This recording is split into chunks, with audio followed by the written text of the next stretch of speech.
Hello everyone, this is doctor Jeevesh Yadav. तो Gujarat PSC AMO exam के लिए हम लोग मोस्ट इम्पॉर्टेंट 40 टॉपिक्स यहाँ पे अपन देख रहे थे और इस सीरीज़ को कंटिन्यू करते हुए आज की क्लास में हम लोग बात करेंगे टॉपिक नंबर 6 के विषय में। स्टार्ट करते हैं तो आज का लेक्चर। तो सब इसके अंतर्गत सबसे पहले हमें ध्यान देना है जो शल्य तंत्र के कुछ कुछ इंपॉर्टेंट पॉइंट हैं। जैसे कि सबसे पहले आपको याद रखना है यंत्र, ठीक है। तो आपको जब पूछा जाए प्रधान यंत्र कौन सा है तो हाथ है, ठीक है। हस्तमेव प्रधानतम यंत्राणाम, ठीक है। तो प्रधानतम यंत्र कौन सा है आपका, हस्त है। यंत्र की संख्या कितना बताया है आचार्य सुश्रुत ने, तो 101 बताया है, ठीक है। अष्टांग हृदय ने कितना बताया है यंत्र की संख्या, तो 116 बताया है। फिर इसका परिभाषा याद रखना कि तत्र मनः शरीर बाधा कराणी शल्यानी तेसा आहरण उपाय यंत्राणी, ठीक है। कि जो मन और शरीर में बाधा पहुंचा उसे शल्य कहते हैं और शल्य को निकालने के उपाय को ही यंत्र कहा जाता है। शल्य के विषय में बताया गया है कि मन व शरीर को बाधा पहुंचाने वाला जो होता है वो शल्य होता है और यंत्र किसको बोलते हैं, तो शल्य को निकालने का जो उपाय है, ये उपकरण है, उसका नाम यंत्र है, ठीक है। फिर यंत्र के प्रकार के विषय में बात करते हैं तो यंत्र के टोटल 6 प्रकार बताए गए हैं, ठीक है। कौन सा है, तो आपका है स्वास्तिक यंत्र हो गया, संदंश हो गया, ताल हो गया, नाड़ी हो गया, इसके अलावा शलाका हो गया और उपयंत्र हो गया, ठीक है। तो इनके विशेष रूप से आपको ध्यान रखने हैं कि संख्या क्या क्या बताए गए हैं, ठीक है। सुश्रुत के अनुसार, अष्टांग हृदय के अनुसार क्या क्या चीजें हैं जो आपको ध्यान में रखना है। बात करते हैं स्वास्तिक यंत्र की संख्या आचार्य सुश्रुत ने 24 बताया है। तो स्वास्तिक यंत्र की संख्या आचार्य सुश्रुत ने 24 बताया है। अष्टांग संग्रह ने बताया है कि निश्चित संख्या नहीं है, नहीं बताई है। अष्टांग संग्रह ने स्वास्तिक यंत्र की निश्चित संख्या नहीं बताई है, सुश्रुत ने समान माना है, ठीक है। संदंश यंत्र के विषय में बात करें तो सुश्रुत ने इसकी संख्या 2 बताई है, ठीक है। अष्टांग संग्रह ने पक्ष्म कोप संदंश यंत्र, इसके अलावा मुचंडिका संदंश यंत्र बताया है। तो पक्ष कोप संदंश यंत्र और मुचंडिका संदंश यंत्र एड ऑन किए हैं, तो ये आपको ध्यान में रखना है।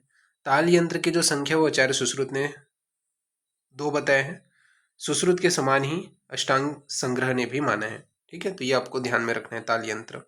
नाड़ी यंत्र के विषय में बात करें तो नाड़ी यंत्र की जो संख्या आचार्य सुश्रुत ने 20 बताया है, ठीक है। अष्टांग संग्रह ने अंगुली त्राणक यंत्र, इसके अलावा योनि वक्षण यंत्र, घटिका यंत्र, ये जो है बताया है, ठीक है। नाड़ी यंत्र के अंतर्गत टोटल 20 बताया है। फिर शलाका यंत्र के विषय में बात करें तो शलाका यंत्र की संख्या टोटल 20 बताया है। किसने बताया है टोटल 20, तो आचार्य सुश्रुत ने बताया है। इन्होंने गर्भशंकु, दंत निर्घातन यंत्र, कर्ण शोधन यंत्र तथा आत्रवृद्धि यंत्र, इस प्रकार से टोटल बताया है, ठीक है। तो ये आपको याद रखना है। उपयंत्र के विषय में बात करें तो उपयंत्र की संख्या जो है 25 बताया है, ठीक है। इसमें से अनुयंत्र जो है वो 21 है, जो आत्र पाक भय काल अनुयंत्र माने हैं, ठीक है। ये किसने माने हैं, तो ये जो है आत्र पाक भय काल, यह जो है आपका आचार्य मतलब अष्टांग हृदय संग्रह ने जो है ये आपके अनुयंत्र माने हैं, ठीक है। उपयंत्र की जो संख्या है वो आपका 25 किसने बताया है, तो आचार्य सुश्रुत ने बताया। तो ये आपको ध्यान में रखना है। फिर सबसे पहले बात करते हैं स्वास्तिक यंत्र, जिनकी संख्या 24 बताई गई है। तो स्वास्तिक यंत्र 24 है। तो स्वास्तिक यंत्र की आकृति हिंसक पशु पक्षी के मुख सदृश होती है। ये अस्थिगत शल्य निर्हरण में प्रयुक्त होते हैं। तो स्वास्तिक यंत्र की आकृति हिंसक पशु पक्षी के मुख सदृश होती है। ये अस्थिगत शल्य के निर्हरण में प्रयुक्त होते हैं। इसके अलावा दृश्यगत शल्य को सिंह मुख आदि यंत्र से मूढ़ शल्य को गुड़ शल्य को कंक मुख आदि यंत्र से निकाला जाता है। तो ये चीज याद रखना है कि दृश्यमान शल्य को किससे निकालते हैं, तो सिंह मुख आदि यंत्र से निकालते हैं और गूढ़ शल्य को कंक मुख आदि यंत्र से निकाला जाता है। स्वास्तिक यंत्र को फोर्सेप कहते हैं। तो स्वास्तिक यंत्र को क्या कहा जाता है, फोर्सेप कहते हैं। स्वास्तिक यंत्र सिर पर मसूर के समान कील से जुड़े रहते हैं। तो स्वास्तिक यंत्र सिर पर मसूर के समान कील से जुड़े रहते हैं। फिर 9 हिंसक पशुमुख सम इसका बताया गया है, जो आकार है कौन से है आपके, तो 9 प्रकार के हिंसक पशु के सम इसका आकार, जैसे कि सिंह हो गया, व्याघ्र हो गया, वृक्क हो गया, चाश हो गया, ऋषक हो गया, द्वीपी हो गया, विडाल हो गया, श्रृंगाल हो गया, मृग मुख सम, ठीक है। तो ये टोटल 9 प्रकार के हिंसक पशु मुख सम बताया गया है। 15 प्रकार के हिंसक पक्षी मुख सम बताया गया। तो 15 प्रकार के हिंसक पक्षी मुख सम तो काक हो गया, कंक हो गया, कुरर हो गया, चाश हो गया, बाज हो गया, भांस हो गया, उल्लू हो गया, चिल्ली हो गया, ठीक है। इसके अलावा सयन हो गया, गृध हो गया, कौच हो गया, भृंगराज हो गया। इसके अलावा आपका अंजलि कर्ण हो गया, ठीक है, अवभंजनक हो गया, नंदिनी हो गया। ये 15 प्रकार के हिंसक पक्षी के मुख के समान इसकी आकृति बताए गए हैं। फिर बात करते हैं संदंश यंत्र के विषय में। तो संदंश यंत्र की संख्या 2 बताई गई है, सनिग्रह और अनिग्रह। सनिग्रह मतलब कील युक्त विथाउट हैंडल, ठीक है, और अनिग्रह मतलब कील रहित विथाउट हैंडल, ठीक है। तो इनकी जो लंबाई है वो 16 अंगुल होती है। तो इनकी लंबाई कितनी होती है? 16 अंगुल होती है। ये त्वचा, मांस, सिरा, स्नायु, शल्य निर्हरण में प्रयुक्त होते हैं। इन्हें ड्रेसिंग फोर्सेप कह सकते हैं, ठीक है। तो ये चीज़ याद रखना, इनकी जो लंबाई है वो 16 अंगुल होती है। ये त्वचा, मांस, सिरा, स्नायु, शल्य निर्हरण में प्रयुक्त होते हैं। इन्हें ड्रेसिंग फोर्सेप कह सकते हैं। अष्टांग हृदय ने जो है 4 बताए हैं, मुचुंडिका संदंश और 6 अंगुल संदंश बताए हैं, ठीक है। तो ये आपको याद रखना है। फिर बात करते हैं ताल यंत्र। तो ताल यंत्र की संख्या 2 बताई गई है। कौन सा है? एक ताल, ठीक है, सिंगल जो आपका स्कूप होते हैं, और द्विताल जो आपका डबल स्कूप होते हैं। तो एक ताल और द्विताल, सिंगल स्कूप, और द्विताल मतलब डबल स्कूप। आकृति के विषय में बात करें तो मत्स्य तालु वत समान बताया गया है। तो मत्स्य तालु के समान बताया गया है। इनकी लंबाई 12 अंगुल होती है, ये बताया गया। उपयोग के विषय में बात करें तो कर्णनासा नाड़ीगत शल्य के निर्हरण में इसका प्रयुक्त किया जाता है। तो कर्णनासा नाड़ीगत शल्य के निर्हरण में जो है आपका ताल यंत्र का प्रयोग किया जाता है। फिर बात करते हैं नाड़ी यंत्र। तो नाड़ी यंत्र की जो संख्या है वो 20 बताया गया है, ठीक है, डलहन के अनुसार। इन्होंने बताया है भगंदर यंत्र पहला। तो भगंदर यंत्र जो है एक छिद्री, द्विछिद्री, ठीक है, इस प्रकार से 2 बताए गए। अर्सो यंत्र भी आपका एक छिद्री, द्विछिद्री। व्रण यंत्र एक है, ठीक है। इसके अलावा वस्ती यंत्र के अंतर्गत 6, 8, 10, 12 अंगुल वाले टोटल, मतलब इस प्रकार से 6 अंगुल, 8 अंगुल, 10 अंगुल, 12 अंगुल वाले, इस प्रकार से टोटल 4 बताया गया वस्ती यंत्र। उत्तर वस्ती में स्त्री और पुरुष आता है, ठीक है, इनकी संख्या 2 है। धूम्र नेत्र यंत्र, तो इसके अंतर्गत 3 है, स्नेहिक, प्रायोगिक और विरेचनिक। तो धूम्र नेत्र यंत्र 3 है, स्नेहिक, प्रायोगिक और विरेचनिक। इसके अलावा मूत्र विधि श्रावण यंत्र 1 है। तो मूत्र विधि श्रावण यंत्र 1 है। जलोदर श्रावण यंत्र भी 1 है। निरुद्ध प्रकाश यंत्र 1 है। सन्निरुद्ध गुद यंत्र भी 1 है। अलाबु यंत्र की संख्या भी 1 है, और श्रृंग यंत्र की भी संख्या 1 बताई गई है। तथा मूल नाड़ी यंत्र जो है 12 बताया है, ठीक है। सुश्रुत तथा डलहन ने 20 बताया। तो ये आपको याद रखना। उपयोग के विषय में बात करें तो श्रुतोगत शल्य उद्धरणार्थ, रोग दर्शनार्थ, अचूषणार्थ, तियसो कार्यार्थ। इसका परिमाण जो होता है वो आवश्यकता अनुसार बताया गया है, तो ये आपको ध्यान में रखना है। फिर शलाका यंत्र के विषय में बात करते हैं। तो शलाका यंत्र जो होता है गंडू पद्मुखी, ठीक है, शलाका यंत्र के हैं गंडू पद्मुखी होता है। 2 है। Blunt probe for probing in fistula, ठीक है, ऐषण कर्म यानी कि नाड़ी व्रण ढूंढने के लिए इसका प्रयोग किया जाता है। फिर सर्प फणमुखी यंत्र की संख्या 2 बताई गई है।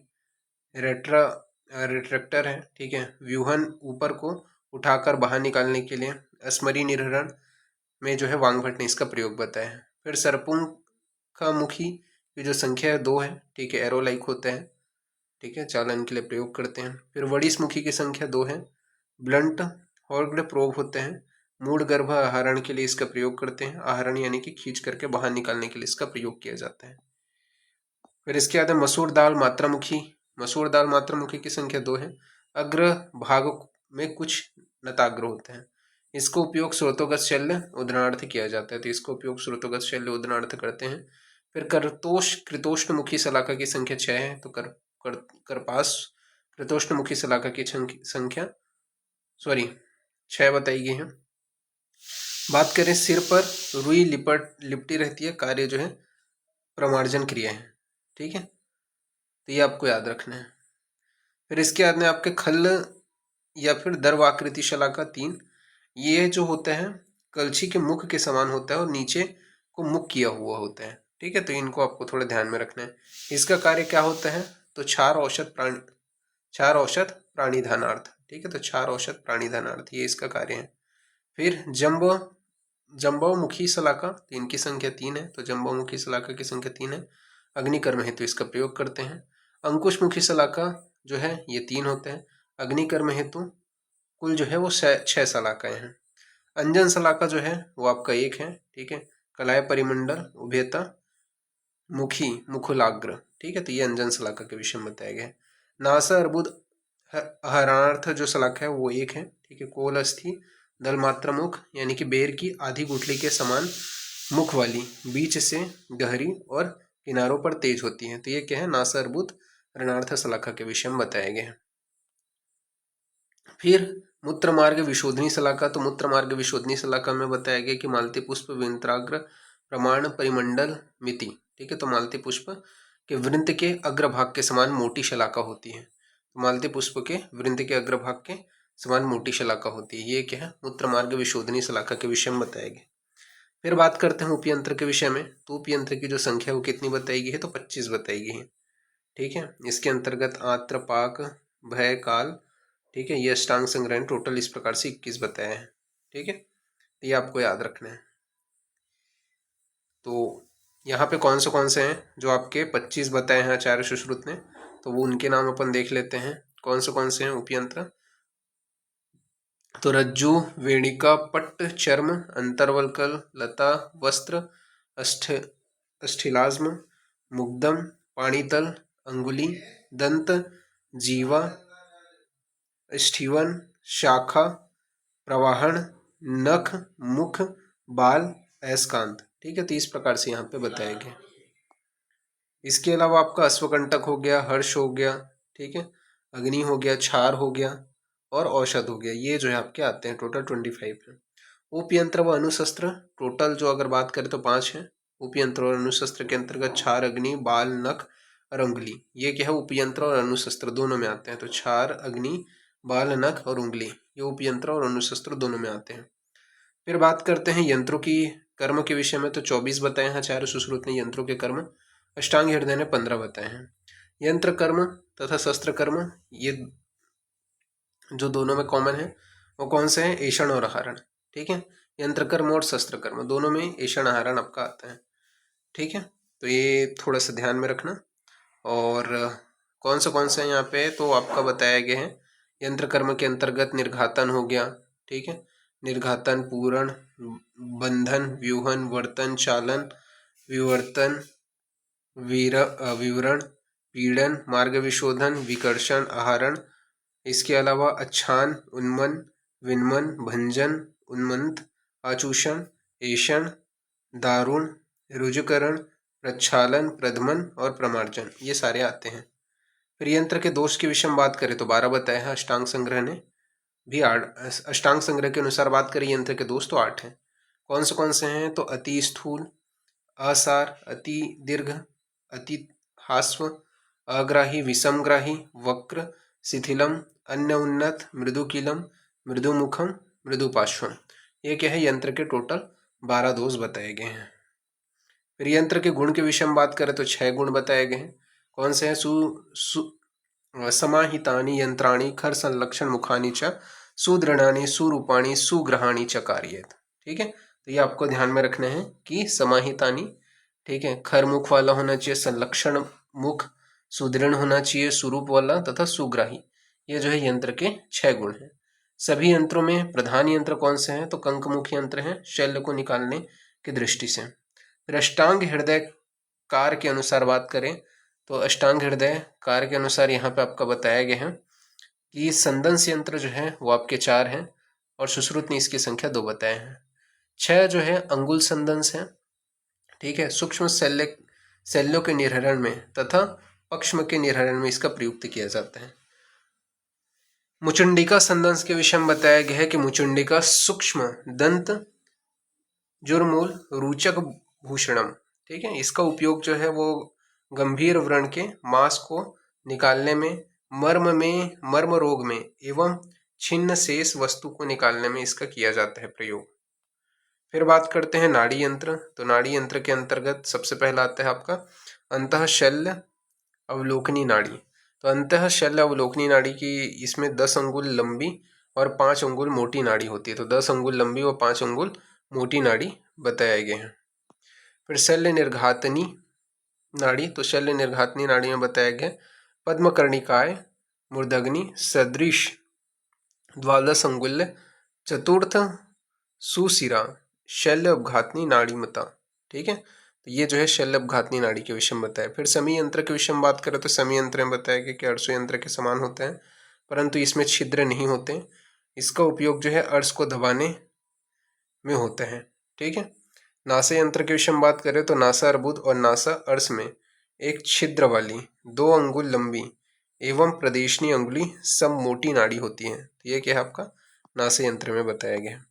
फिर अंगुली त्राणक यंत्र के विषय में क्या बताया गया है, दंत या लकड़ी का बना हुआ होता है, गोस्तनाकार नाड़ी होते हैं, इसकी लंबाई 4 अंगुल होती है और इसमें 2 छिद्र होते हैं। इसका उपयोग जो है वक्र विवृतार्थ किया जाता है। ठीक है, फिर योनि वृणवेक्षण तंत्र। ठीक है, तो इसमें आपका क्या बताया गया है, ये यंत्र है, सुधार लेना, योनि वृणवेक्षण यंत्र। इसकी लंबाई 16 अंगुल होते हैं।